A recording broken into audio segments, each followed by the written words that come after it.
Muy buenas tardes. Vamos a hablar hoy día de lo que celebra el día domingo de hoy, que es la transfiguración.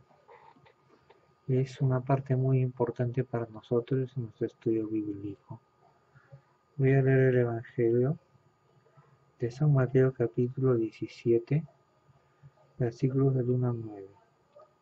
6 días después Jesús tomó a Pedro y a Santiago y a Juan, el hermano de Santiago, y se fue aparte con ellos a un cerro muy alto.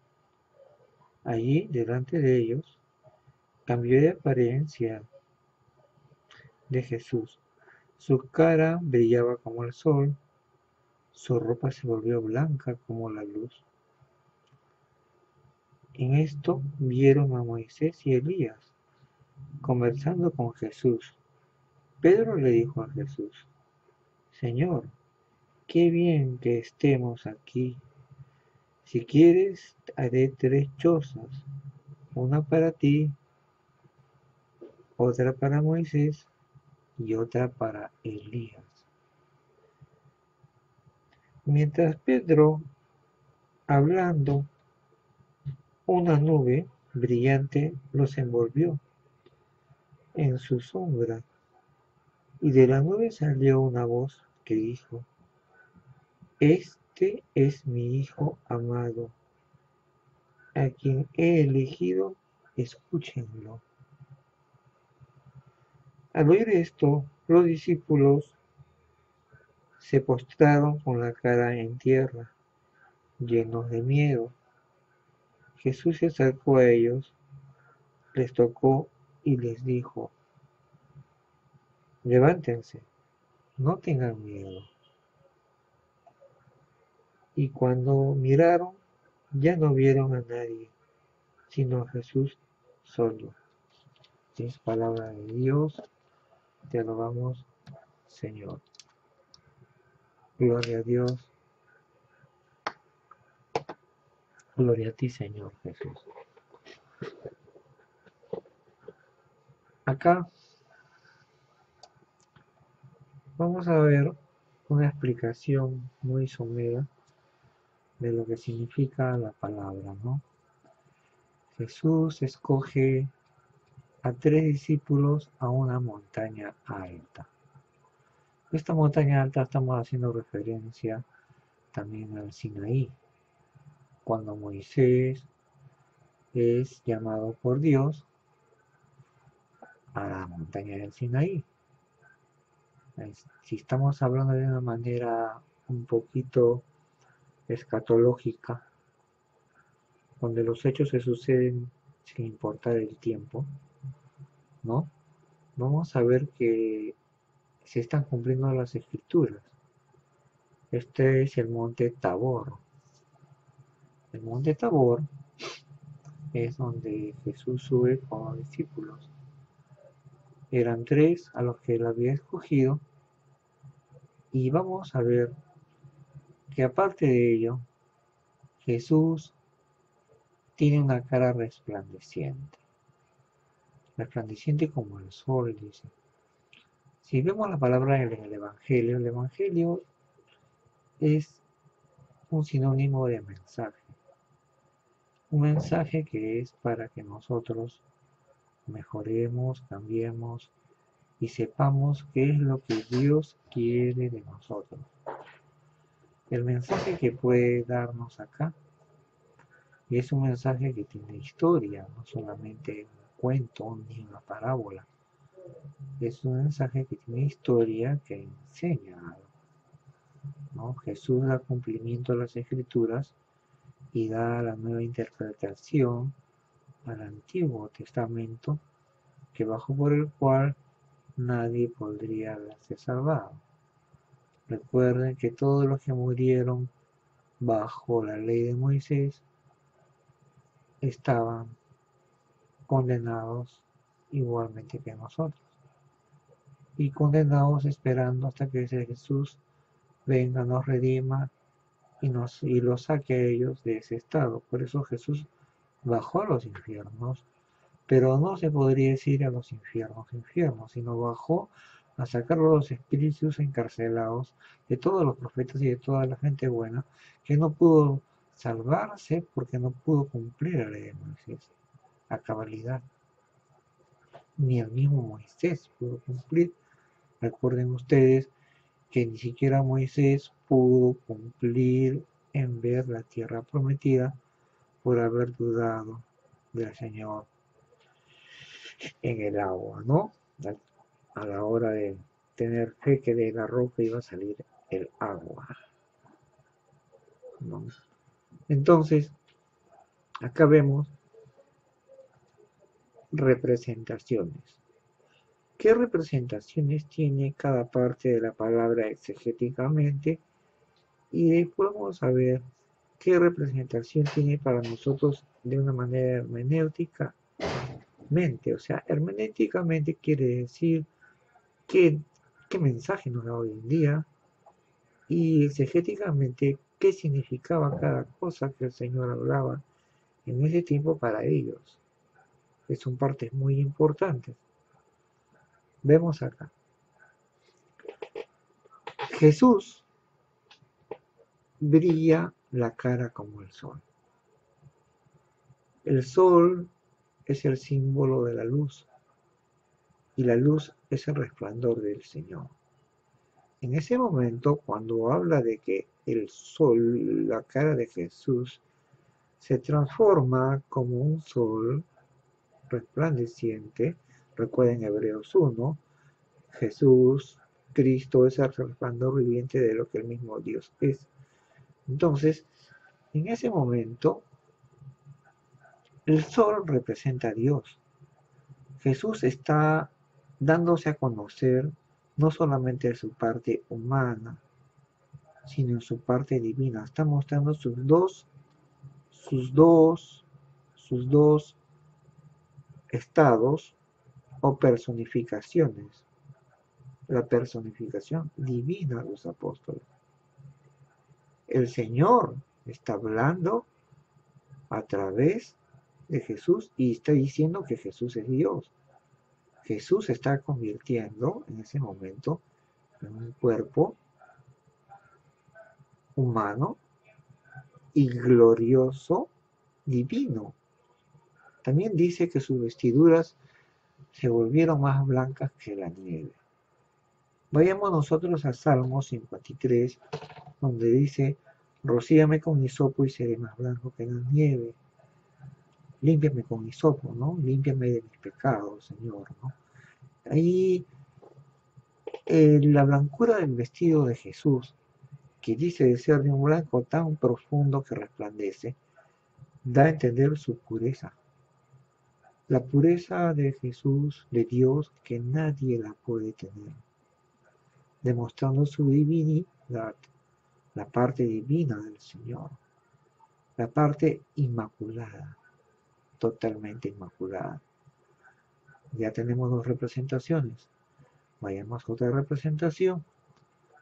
Dice, los apóstoles al ver vieron que estaba hablando con Moisés y estaba hablando con Elías.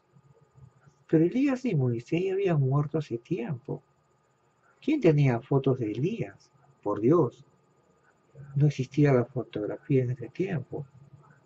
¿Quién tendría la fotografía de Moisés? Tampoco existía en ese tiempo.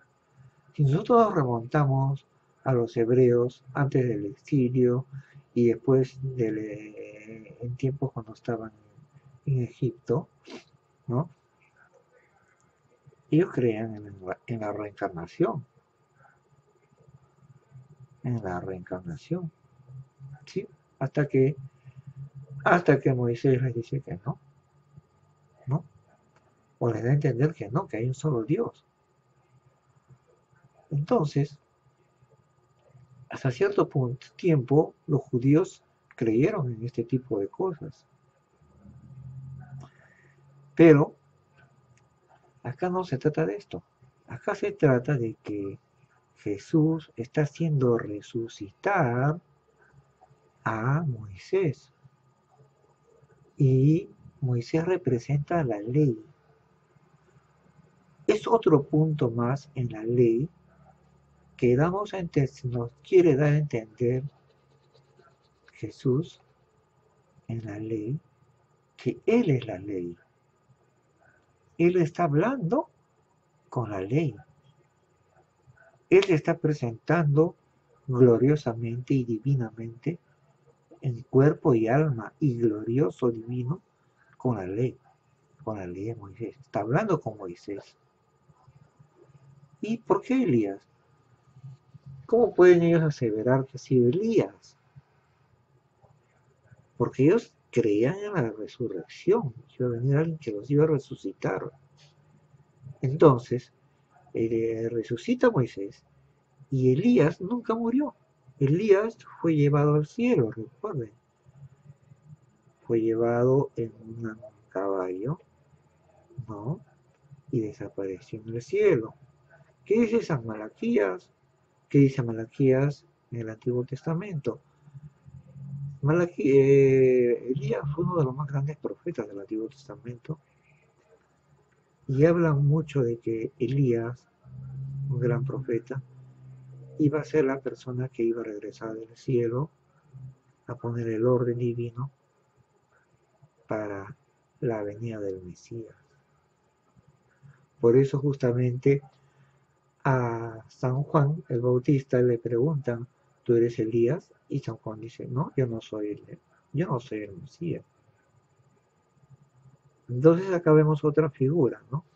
Una figura de la cual dice que Jesús está al lado de un profeta que va a profetizar al Mesías, que va a venir, y el otro profeta, que es Moisés, que va a dar la ley del Señor. Muy importante esto, y para ellos muy normal, porque ellos pensaban pues, que estaban resucitados, y estaban resucitados realmente, porque ellos veían hombres de carne y hueso, y para Dios no hay nada imposible, no es una ficción. Y si de repente hubiera sido un suponer imaginario, un suponer, ¿no? En el peor de los casos, igual la palabra vale, porque es palabra del Señor. Pero en este caso no es un suponer, en este caso es un hecho real que Jesús nos está contando a través de San Mateo, de Marcos y de Lucas en los evangelios sinópticos. También vamos a poder ver que los discípulos le dicen, Señor, construiremos 3 chozas para que tú vivas con ellos. Siempre el número 3, ¿no? El número 3 en la cábala judía significa Dios. Dios. El número 3 siempre es Dios. La Trinidad, ¿te recuerdan? Entonces, ellos quieren construir una choza para cada uno, para que no deje de haber felicidad, no deje de haber paz. Quieren la eternidad. Quieren que ellos se queden ahí para siempre.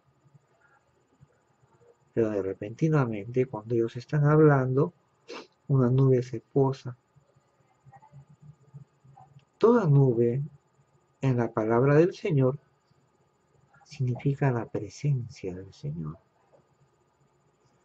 Una nube se posa encima de ellos y de ahí sale una voz que dice, este es mi Hijo en quien he puesto toda mi confianza, escúchenlo. Hagamos una remembranza a Moisés cuando Moisés es llamado por Dios a través de una nube también. Y recuerden también en el bautizo, ¿no? El bautizo de Cristo, cuando Juan el Bautista lo bautiza y dice, ¿no? Este es mi Hijo muy amado, ¿no? Se va repitiendo y se van cumpliendo las escrituras. Entonces, la nube representa la presencia del Señor. Totalmente, totalmente. La voz es el designio del Señor. Lo que Él dice del Señor, lo que dice el Señor de Cristo. Él es, asevera. Después, posteriormente, se mueren de miedo, y se echan al piso bajo tierra, ¿no? Con la cara mirando a la tierra. ¿Por qué la cara mirando a la tierra? Por temor, ¿no? Saben que quizás Jesús está conversando con ellos acerca de su crucifixión, de su muerte, y tienen mucho temor. Y también tienen el temor del Señor, el temor de fallarle al Señor, el temor. Al Señor no se le teme, se teme herir a una persona que tú amas. La persona que dice, yo tengo temor de Dios porque tengo miedo que me mande al infierno, está errando, está utilizando palabras del medioevo, ¿no? Y no es así. El temor de Dios es el temor que tú tienes a tu niño, a tu hijo, en al cargarlo, hacerle algún daño porque lo amas mucho. Ese es el temor de Dios que nosotros los cristianos católicos tenemos frente a nuestro Señor.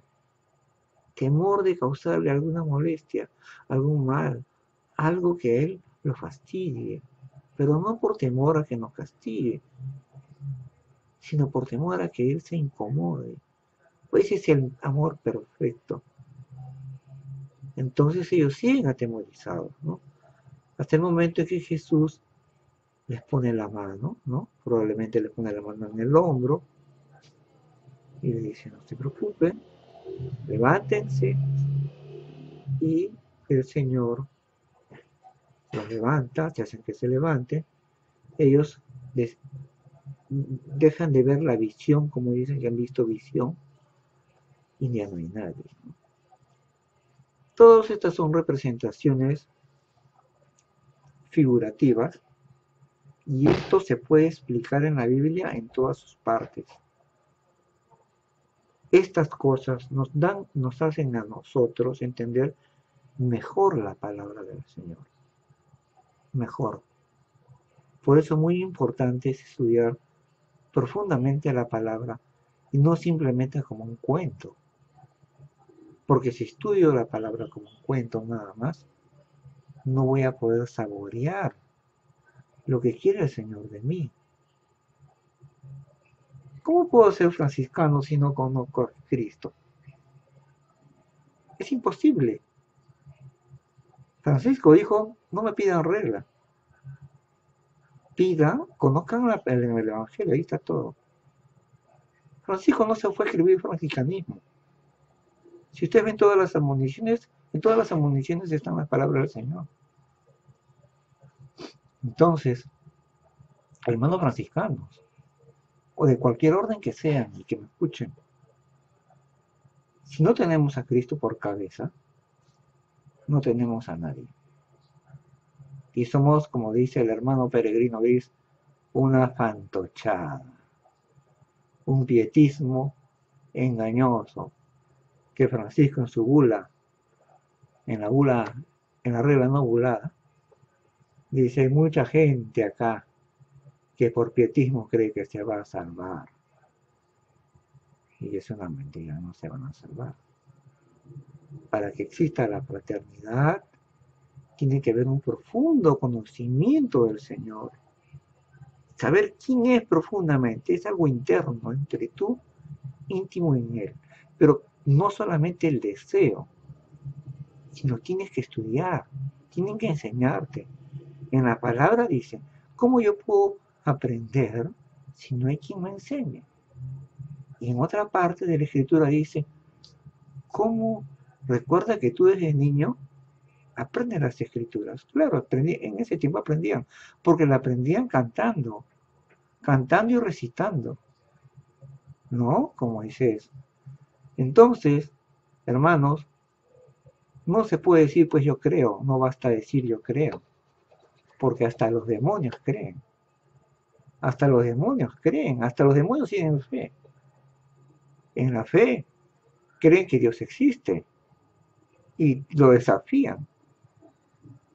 Entonces, pues, hermanitos, busquemos profundizar la palabra del Señor para que nuestro espíritu se abra más a Él y tengamos una mente abierta, no una mente cerrada, no una mente ni una creencia ni una fe del siglo II, una fe mágica, que ya en el siglo XXI no estamos para eso, ni el Papa tampoco lo quiere. Recuerden el Dei Verbum. Dei Verbum, una parte del Concilio del Vaticano II, ¿no? Donde dice bien claro que debemos aprender la palabra profundamente, aunque nos cueste, pero no solos, tienen que enseñarnos. Ahora, ¿qué sobre lo que hemos hablado, qué quiere decir esto? ¿Qué quiere decir la transfiguración del Señor? ¿Qué nos enseña hermenéuticamente ya hoy para nuestros días?